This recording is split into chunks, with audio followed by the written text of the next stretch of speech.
পুলিশের নোটিশটা কুকুরের লেজে বাঁধতে বললেন শুভেন্দু অধিকারী। বিকাশ ভবনের সামনে আন্দোলনরত চাকরিহারা শিক্ষকদের পুলিশি তলবের নোটিশ প্রসঙ্গে তীব্র প্রতিক্রিয়া জানিয়েছেন রাজ্যের বিরোধী দলনেতা শুভেন্দু অধিকারী।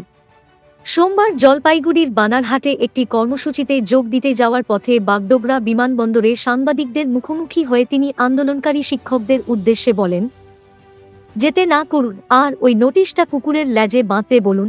গত বৃহস্পতিবার 15 মে চাকরিহারা যোগ্য শিক্ষকদের বিকাশ ভবন অভিযানকে কেন্দ্র করে উত্তপ্ত পরিস্থিতির সৃষ্টি হয়। আন্দোলনকারীদের অভিযোগ, পুলিশ তাদের উপর নির্বিচারে লাঠিচার্জ করেছে।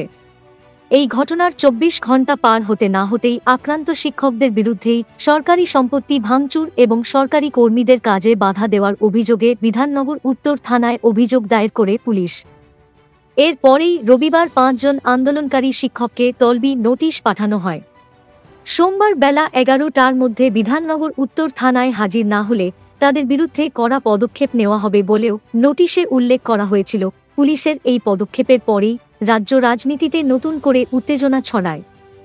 আন্দোলনরত শিক্ষকদের পাশে দাঁড়িয়ে পুলিশের ভূমিকার তীব্র সমালোচনা করেন শুভেন্দু অধিকারী। শনিবার রাতেই তিনি বিকাশ ভবনের সামনে আন্দোলনকারীদের ধিক্কার সভায় উপস্থিত হয়ে তাদের সবরকম পাশে থাকার আশ্বাস দিয়েছিলেন। সেদিন তিনি এও বলেছিলেন যে আন্দোলন এবং আলোচনা একসঙ্গে চলতে পারে না। সোমবার সকালে পুলিশের তলবের নোটিশ নিয়ে সাংবাদিকদের প্রশ্নের উত্তরে শুভেন্দু অধিকারী তার স্বভাবসিদ্ধ ভঙ্গিতে আক্রমণাত্মক মন্তব্য করেন। তিনি স্পষ্ট ভাষায় শিক্ষকদের থানায় হাজিরা না দিতে পরামর্শ দেন এবং পুলিশের নোটিশকে অমর্যাদা করার ইঙ্গিত দেন। তবে বিরোধী দলনেতার এই পরামর্শ সত্ত্বেও আন্দোলনকারী শিক্ষকদের এক নেতা জানিয়েছেন যে পুলিশের তলবে শিক্ষকরা হাজিরা দেবেন, তবে এটি তাদের ব্যক্তিগত সিদ্ধান্ত নয়। তাই সোমবার সকাল থেকে অন্যান্য আন্দোলনকারীরাও বিধাননগর উত্তর থানার সামনে হাজির থাকবেন এবং পুলিশ কী পদক্ষেপ নেয়, তাদের গ্রেপ্তার করা হয় কিনা তা দেখবেন।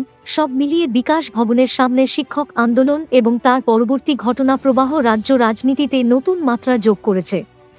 একদিকে পুলিশ